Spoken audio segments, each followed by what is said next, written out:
deben ser hechas.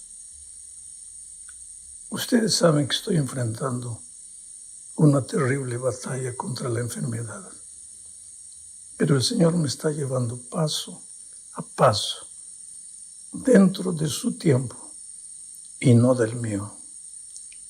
Les agradezco sus oraciones, las expresiones de cariño, amor y preocupación. Por favor, sigan orando por mí.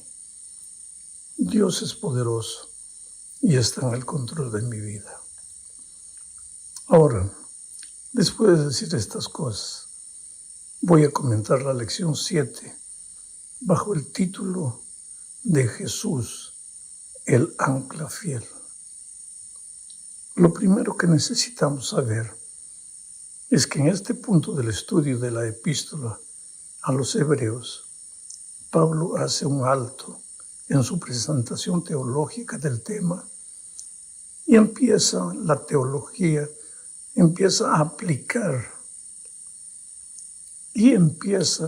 aplicar la teología a la vida práctica de la iglesia. Tal vez no se perciba con facilidad, pero la iglesia, mientras estemos en este mundo, será afectada por 3 influencias. La primera es la palabra de Dios, su teología, sus enseñanzas, sus instrucciones. Sin embargo, hay un segundo factor que influye en la formación o muchas veces en la deformación de la iglesia, y son las circunstancias que la rodean, las pruebas de la vida, las situaciones difíciles que el enemigo levanta para desanimar al pueblo de Dios, para hacerlo sufrir, para hacerle perder la fe. Mi pregunta es, ¿cómo reacciona la iglesia delante de los embates de la vida? ¿Se desanima? ¿Pierde la fe? ¿Cree que se ha equivocado al entregar la vida a Jesús?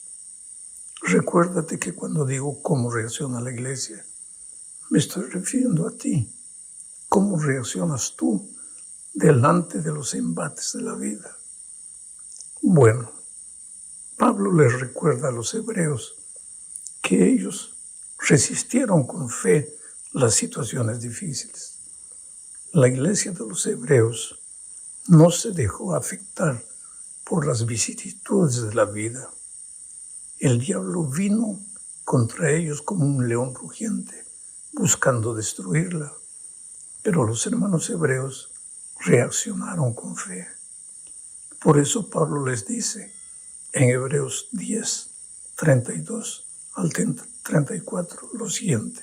Pero recuerden ustedes los tiempos pasados, cuando después de haber sido iluminados, soportaron ustedes los sufrimientos de una gran lucha. Algunas veces fueron expuestos públicamente a las burlas, a las aflicciones, y otras veces llegaron a ser compañeros de los que enfrentaban una situación semejante.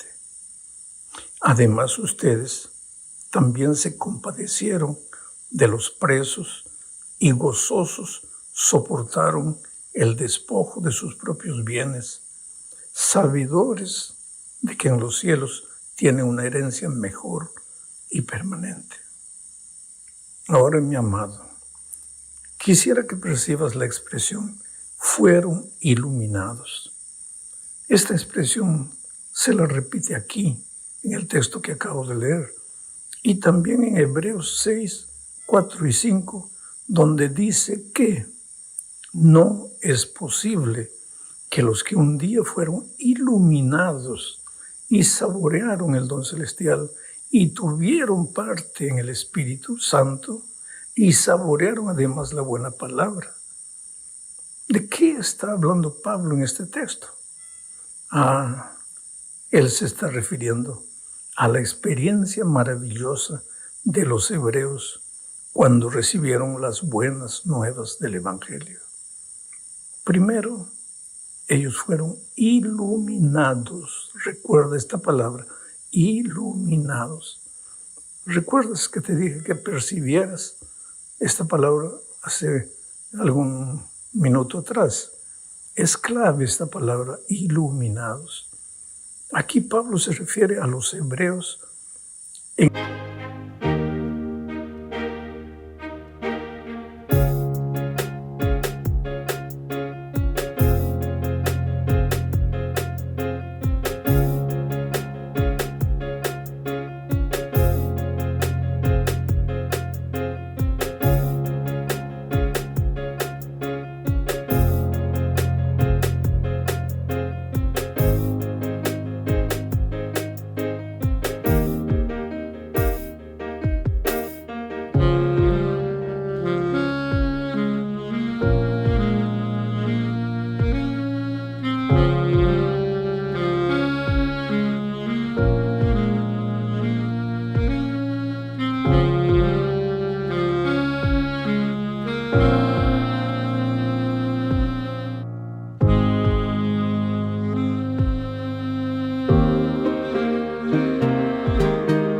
el desierto, cuando ellos fueron iluminados por la antorcha que los guiaba y que era un símbolo de Jesús. Ellos también, los hebreos en el desierto, como los hebreos a los que Pablo escribe en sus días, los hebreos del desierto también saborearon el don celestial en el maná. O sea, gustaron la palabra, la recibieron con alegría y se regocijaron con ella. Y todo esto fue maravilloso. Pero hay una tercera característica de la iglesia de los hebreos, y es que ellos tuvieron parte en el Espíritu Santo. Eso es lo que el texto que leímos dice. Esto es clave, ¿sabes? Aquí se está hablando del Espíritu Santo. No hay cómo huir del tema. Pero en este punto necesito detenerme para hablar de la tercera influencia que afecta a la iglesia. Recuérdate que la primera es la palabra de Dios, las instrucciones divinas. La segunda son los embates de la vida, las dificultades que el diablo presenta para desviar la fe o para desanimar en la fe a los hijos de Dios. Te digo una cosa, este tercer elemento que tiene que ver también con la formación de la iglesia, yo digo, no debería ser así, pero infelizmente lo es. Y me refiero a la cultura que nos rodea. Siempre fue así a lo largo de la historia. La iglesia vive en este mundo, eso es inevitable, de una u otra forma.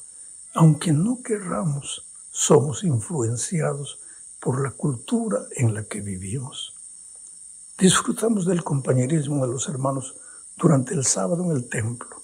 Nos regocijamos cantando, alabando el nombre de Dios, estudiando la palabra de Dios, conviviendo con los hermanos.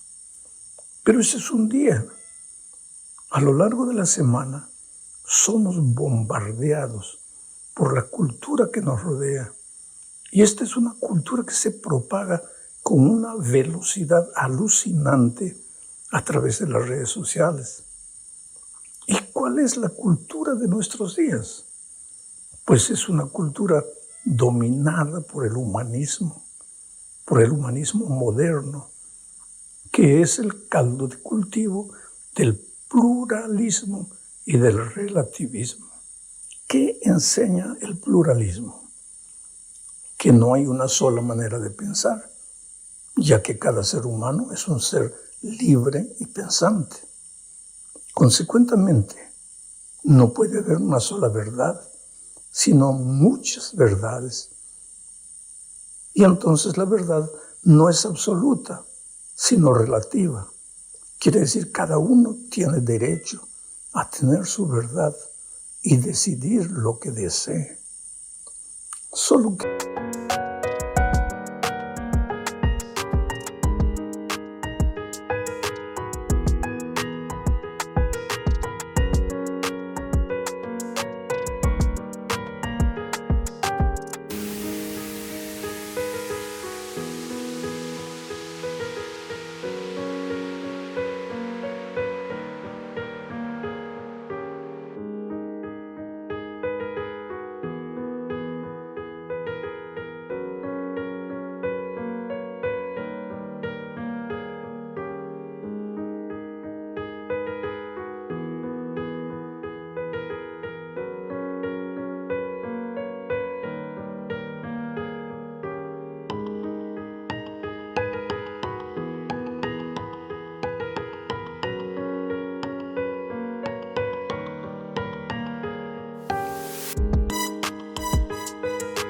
Porque eso no es lo que la Biblia enseña.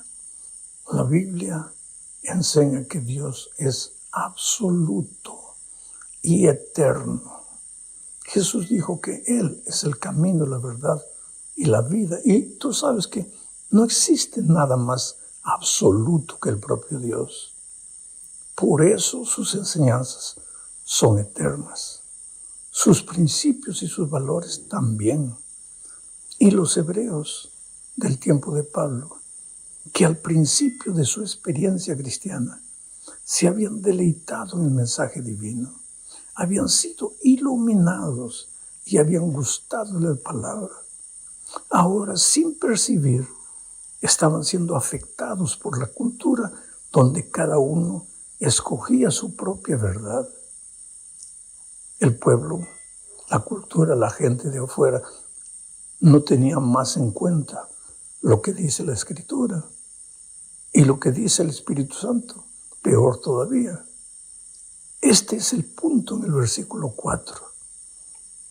Pablo dice, no es posible que los que alguna vez fueron iluminados y saborearon el don celestial y tuvieron parte en el Espíritu Santo.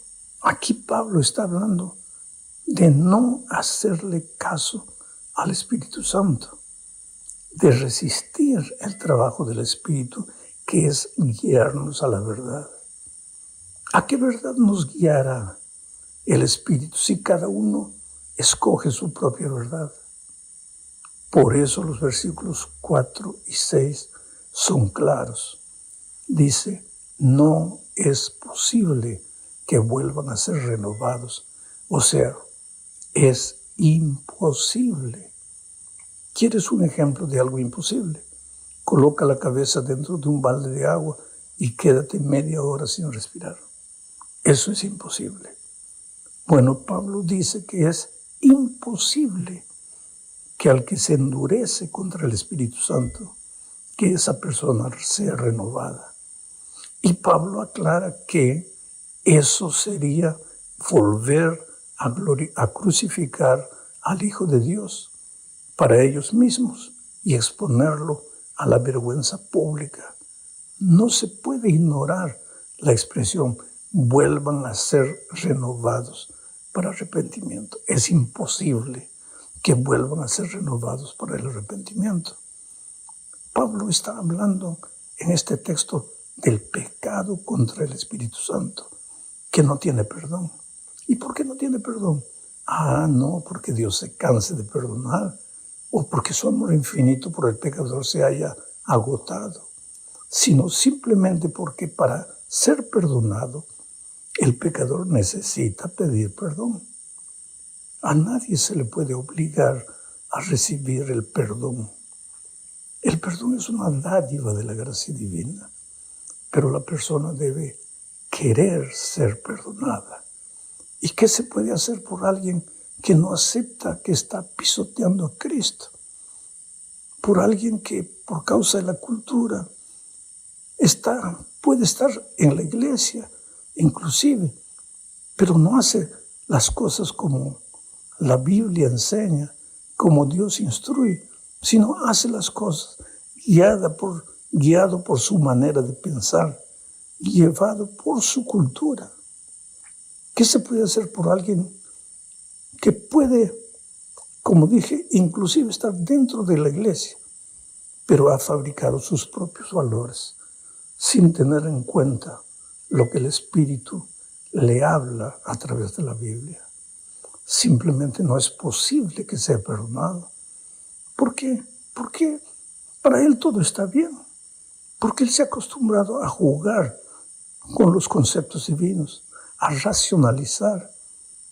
Por eso Pablo vuelve a decir en Hebreos 10:22, acerquémonos con un corazón sincero y con la plena seguridad de la fe, con el corazón purificado de una mala conciencia y con el cuerpo lavado en agua pura. Aquí Pablo menciona una mala conciencia. La conciencia no es la voz de Dios, pero el Señor nos habla muchas veces a través de ella, cuando no se ha vuelto todavía mala, cuando la conciencia todavía escucha lo que la palabra de Dios dice. Ahora, en este punto es necesario aclarar que Dios no le ha dado una buena conciencia solo a los que conocen su palabra. Recuérdate que escribiendo a los romanos, Pablo declaró en Romanos 1, 18 al 25, el texto es largo, pero necesito leerlo. Dice, la ira de Dios se revela desde el cielo contra toda impiedad y maldad de quienes injustamente retienen la verdad. Mira, de quienes injustamente retienen la verdad. Quiere decir, manipulan la verdad, hacen lo que quieren con la verdad. Sigo leyendo.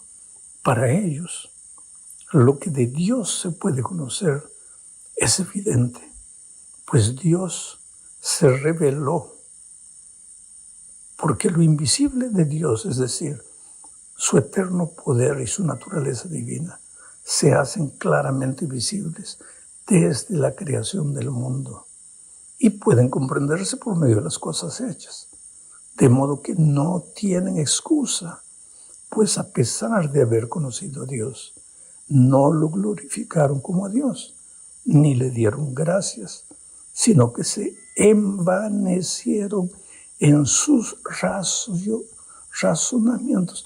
Esta frase es clave.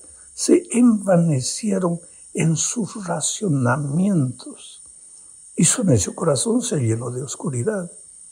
Aunque afirmaban que eran sabios, se hicieron necios y cambiaron la gloria del Dios inmortal por imágenes de hombres mortales, de aves, de cuadrúpedos y de reptiles. Por eso Dios los entregó a los malos deseos de su corazón y a su impureza, de modo que degradaron entre sí sus propios cuerpos. Cambiaron la verdad de Dios por la mentira y honraron y dieron culto a las criaturas antes que al Creador. Oh, mi hermano querido, esta gente recibió de manera natural la conciencia de la existencia divina, pero no le hicieron caso y el resultado fue triste. Entonces imagina a aquel que un día fue iluminado por la palabra de Dios y sin embargo, debido a sus propios racionamientos, volvieron su conciencia una mala conciencia. Esto es terrible y peligroso.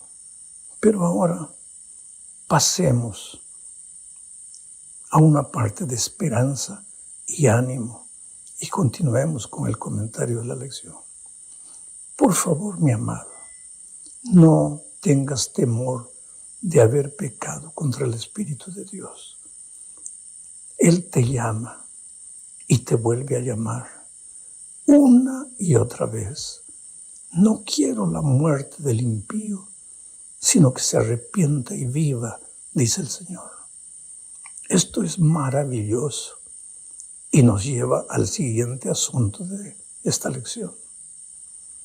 Leamos Hebreos 6, versículos 9 al 12.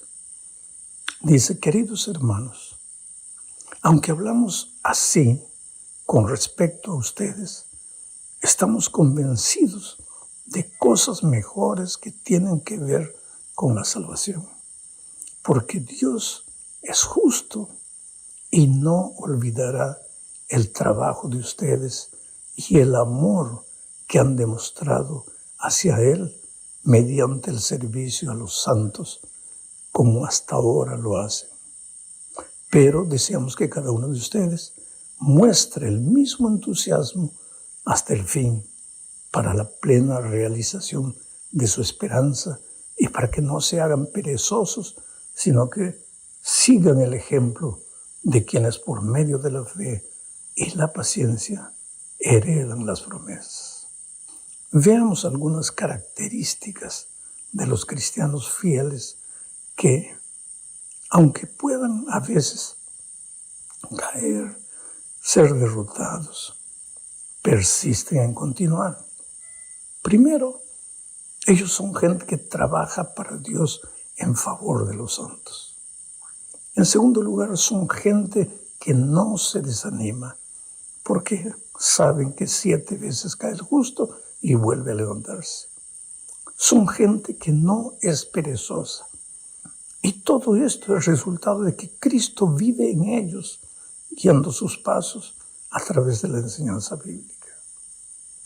Bueno, mi amado, llegamos al fin de este comentario hablando de Jesús como el ancla del alma. Leamos Hebreos 6, 16 al 20. Dice así: cuando alguien jura, lo hace por alguien superior a sí mismo. De esa manera confirma lo que ha dicho y pone fin a toda discusión. Por eso Dios, queriendo demostrar claramente a los herederos de la promesa que sus propósitos no cambian, les hizo un juramento para que por estas 2 cosas que no cambian, ¿qué cosas no cambian? Su juramento, su palabra, su promesa y el hecho de que cuando Él dice, está dicho. Por estas 2 cosas que no cambian y en las que Dios no puede mentir, tengamos un sólido consuelo, los que buscamos refugio y nos aferramos a la esperanza que se nos ha propuesto. Esta esperanza mantiene nuestra alma firme y segura como un ancla y penetra detrás del velo donde Jesús, nuestro precursor, entró por nosotros y llegó a ser sumo sacerdote para siempre, según el orden de Melquisedec. Oh, mi hermano querido, por favor no te dejes influir por la cultura en la que vives. No trates de jugar con los consejos divinos, con sus instrucciones, con sus enseñanzas. El Señor te ama, desea salvarte, sufre y llora por ti. Y si caes, pues Jesús está en el santuario celestial intercediendo por ti. Entonces, ánimo delante de los embates de la vida, delante de la cultura que te rodea.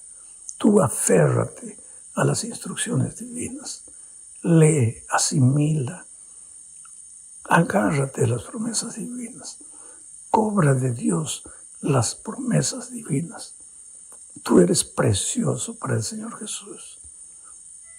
Si estás pasando por un momento difícil, como yo lo estoy haciendo en este momento, es cuando más tu confianza debe ser depositada en Cristo.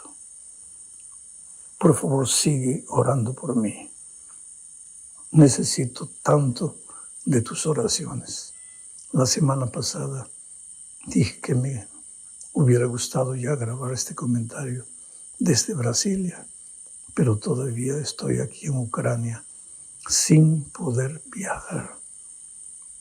Pero Dios es Dios, soberano y eterno, y yo confío en Él.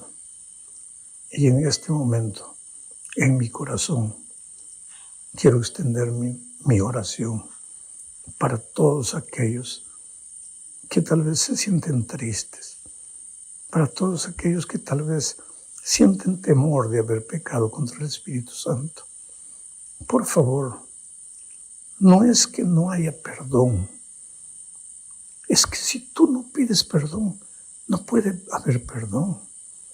Entonces llora a los pies de Jesús, derrama tu alma, dile: Señor, ¿qué me está pasando? ¿Por qué mi corazón se está endureciendo? Y el mejor remedio para todo eso es abrir cada día un versículo de la Biblia y meditar, digerir ese versículo, aplicarlo a tu experiencia, a tu vida propia. Un gran abrazo, querido. Pena que no pude grabar el comentario de esta semana en video. Lo estoy haciendo en el cuarto del hospital, solo con mi celular, pero no quería que el comentario de esta semana, quiere decir el comentario de la escuela sabática, que durante 25 años salió sin parar, parase ahora por causa de esta enfermedad. Un día les voy a contar cuando salga de aquí cómo nacieron estos comentarios hace 25 años atrás. ¿Por qué razón existen los comentarios? ¿Por qué comencé a grabar estos comentarios? Es una historia bonita.